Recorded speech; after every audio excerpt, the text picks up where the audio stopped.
반갑습니다. 타임 레버리지, 시간을 들여 막대한 수익으로 치환한다. 자, 오늘 금요일이고요. 이제 오늘만 일하게 되면 우리는 주말, 그리고 또 부처님 오신 날 대체 공휴일이죠. 월요일까지 3일간 또 꿀같은 연휴를 맞이할 수 있으니까 좀만 힘내시길 바라겠고요. 오늘의 방송 시작해 보도록 하겠습니다. 이제 비트코인 가격은 약간 그냥 물 흐르듯 흘러가는, 올라가지도 않고 크게 내려가지도 않은 거의 그냥 보합 상태 보여주고 있고요. 오랜만에 리플이 한 2%대 정도 올라오면서 620원대, 625원대 왔다 갔다 하고 있습니다. 이제 정말 소송이 얼마 남지 않았다라는 것을 명시할 수 있는, 암시할 수 있는 그런 흐름이 아닐까라는 생각이 좀 드는데, 아직까지는 거래량 많이 터지지 않으면서 투자자의 마음을 흔들고 있지만, 오늘 여러 가지 지표라든지 기사들 살펴보면서 우리가 언제쯤으로 예상할 수 있겠구나라는 부분에 대해서 한번 말씀드리고자 가져와 봤고요. 자, 가기 전에 라이트코인 잠깐 또 보고 가겠습니다. 87달러 정도고 이제 60일대 69일 남았네요. 오늘부로 반감기 얼마 남지 않았고요. 비트코인 가격이 지금 계속적으로 아직까지 도미넌스가 50%를 회복하지 못하면서 계속 좀 가격이 많이 빠져 있고, 그렇기 때문에 원래 12위에 있었는데 테슬라 바로 밑에 있었는데 지금 많이 시가총액도 많이 빠지고 가격이 빠지면서 TSMC에 좀 밀린 13위권에 안착을 해 있습니다. 아직까지는 조금 어려운 실정이지만 6월 달에는 곧 훈풍이 불 것이다 라는 부분, 이따가 근거를 통해서 몇 가지 말씀을 좀 드릴 거고, 비트코인 관련해서 롱숏 비율 보게 되면 거의 반반이긴 하나 숏 비율이 조금 더 상향하는 그런 느낌. 전문 투자가들은 6월 전에 조금은 더 빠질 것이다 라는 그런 느낌의 어떤 예상치가 보이는 느낌입니다. 우리는 여기서 가져가야 될 부분은 이런 단타성에 빠지는 것보다는 세력들의 장난질이 들어올 수 있기 때문에 우리는 여기서 헤어나오기 쉽지 않다. 그렇기 때문에 단타로 수익 내는 부분들, 물론 전문 분들은 수익을 내시는 분도 있겠지만, 우리가 장기 투자하시는 분들은 단타 치는 거는 저는 개인적으로 조금 위험성이 있지 않나, 좀 그렇게 좀 생각을 합니다. 그래서 저희 구독자님들이라면 단타는 최대한 좀 멀리 해주시는 걸 추천드리겠습니다. 자, 리플 관련해서 소식 몇 가지 좀 가져왔는데요. 이제 브래드 갈링 하우스가 이제 진짜 몇 달, 아니 몇 주 안에 소송이 결론이 날 거다라는 식으로 컨퍼런스에서 얘기한 적이 있죠. 이 말이 굉장히 의미심장하다고 말씀을 여러 번 들었고, 이 부분에 대해서 한번 왜 이렇게 생각을 하는지에 대해서 좀 더 말씀을 드리겠습니다.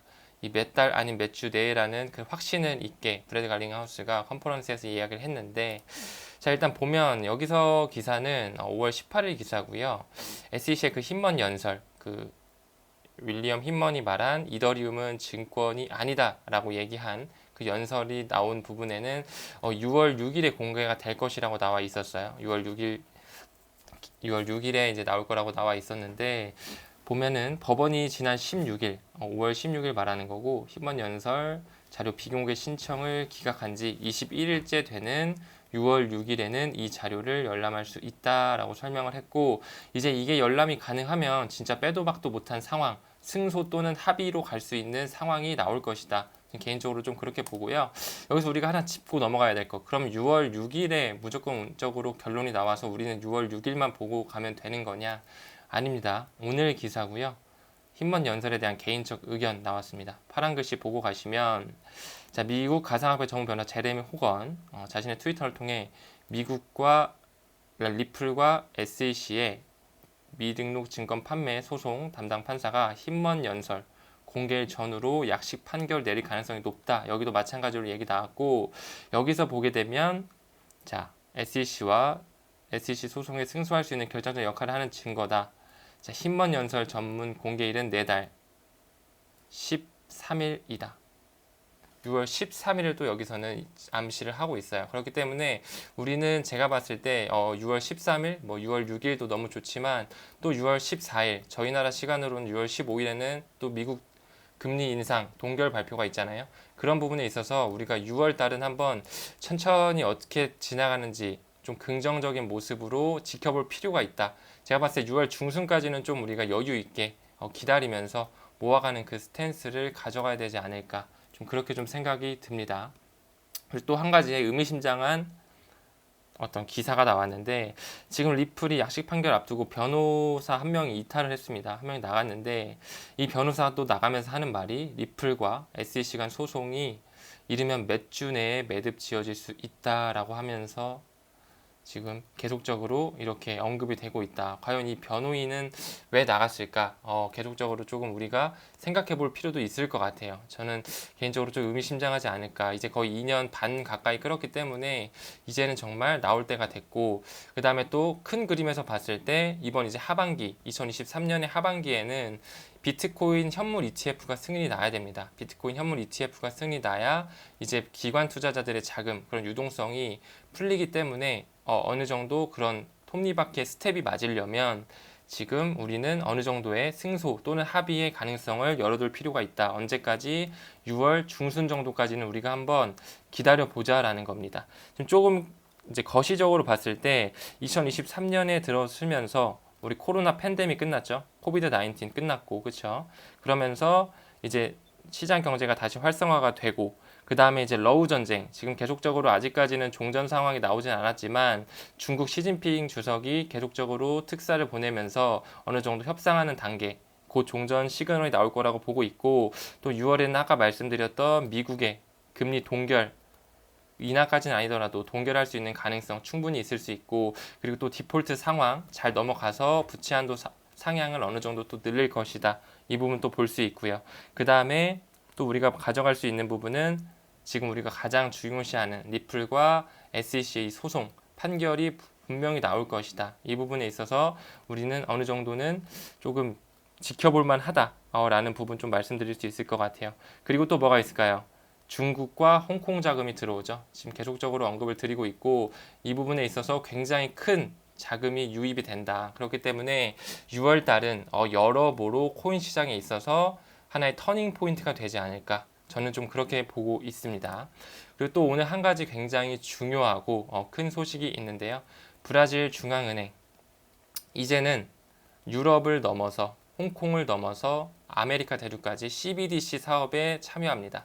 총 14개의 기관 기업이 선정이 됐는데 그 안에는 브라질의 전통 중앙은행 굉장히 포함이 돼 있고, 그리고 그 위에 비자나 마이크로소프트 같은 다국적 기업 나오고 있고요. 여러 가지로 살펴봤습니다. 여기도 마찬가지로 14개 참관 기관 선정이 됐다고 나오고, 누뱅크, 비자 나오고 있습니다. 그리고 브라데스코, 여기도 누뱅크, 이타우 우니방코 등 계속적으로 브라질의 최대 국영은행까지, 방코도 브라질까지 들어가 있고요. 그 외에 여기도 마찬가지로 비자, 마이크로소프트 계속 나오고 있습니다. 하나 더 볼게요.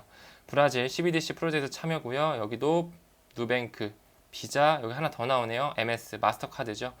우리가 이 누뱅크에 대해서 하나 좀 언급을 드리자면, 누뱅크는 누가 대주주로 있는 회사냐? 바로 워렌 버핏이 찜한 회사입니다. 워렌 버핏이 후원하는 그런 회사입니다. 누뱅크가. 그렇기 때문에 누뱅크가 뭔가 암호화폐에 대해서 CBDC에 대해서 뭔가 발빠르게 움직인다. 이 부분은 뒤에 워렌 버핏이 배후에 숨어 있다. 워렌 버핏은 직접 투자 안 하죠. 버크셔 해서웨이를 이용해서 계속적으로 마이클 세일러가 이끄는 마이크로 스트래티지, 비트코인을 가장 많이 가지고 있는, 비트코인 14만 개를 가지고 있는 마이크로 스트래치에도 투자하고요. 그리고 또 뱅크 오브 아메리카, 또 여러 가지 굉장히 많은 부분에 있어서 워렌 버핏은 미디어에서는 비트코인은 쓸모가 없고 쓰레기고 암호화폐는 진전이 없다라는 식의 부정적인 미디어를 퍼뜨리는 반면, 뒤에서는 이렇게 워렌 버핏이 이끄는 버크셔 해서웨이를 통해서 세력들과의 어떤 파트너십을 계속적으로 맺고 있다. 이 부분 좀 말씀을 드립니다.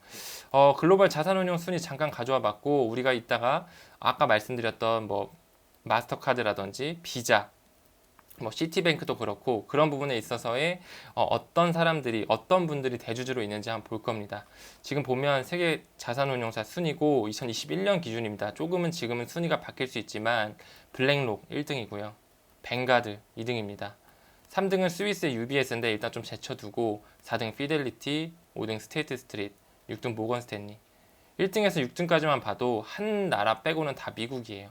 미국이 굉장히 국력이 세다라는 부분은 우리가 반증이 될 수 있는 증거고, 디폴트 상황은 무조건적으로 지나가는 하나의 이슈이다. 혹여라도 6월 1일 엑스데이트 전에 결론이 안 난다 해도 무조건적으로 부채 상환을 할 수밖에 없는, 왜냐하면 미국이 무너지면 세계 전체가 무너지기 때문에 여러분들이 너무 조급해할 필요 없고, 이럴 때일수록 우리는 리플과 비트코인을 모아가야 된다. 이런 부분 좀 말씀드리고 싶어서 말씀드렸고, 자, 뱅크 오브 아메리카 몇 번을 말씀드렸어요. 그렇죠? 뱅크 오브 아메리카는 버크셔 해서웨이, 워렌 버핏이 대주주로 있습니다. 지분 약 13% 정도 가지고 있네요. 대주주로 있고, 그 밑에 누가 있나요? 방금 말씀드렸던 뱅가드, 또 블랙록, 또 스테이트 스트릿, 이런 미국의 대주주들이 다 손을 잡고 있다. 이런 뱅가드, 블랙록, 스테이트 스트릿은 이미 워렌 버핏과 손을 잡고 있다라고 말씀을 드렸고, 아까 누뱅크 같은 경우도 워렌 버핏이 뒤에서 배후에서 이끌어주고 있는 그런 기업이고요. 자, 비자도 볼까요? 지금 브라질의 CBDC에 참여해 비자도 들어갔는데, 비자의 대주주 봅시다. 뱅가드, 블랙록, 스테이트 스트릿, 정말 거짓말처럼 그대로 다 들어와 있어요. 이 세력들의 판치는 세상이라는 것을 우리가 볼 수가 있다. 자, 마스터카드 MS도 볼까요? 아까 보니까 MS도 참여를 했습니다. MS 보면 마스터카드 주주 구성, 뱅가드, 블랙록, 스테이트 스트릿 보이시죠?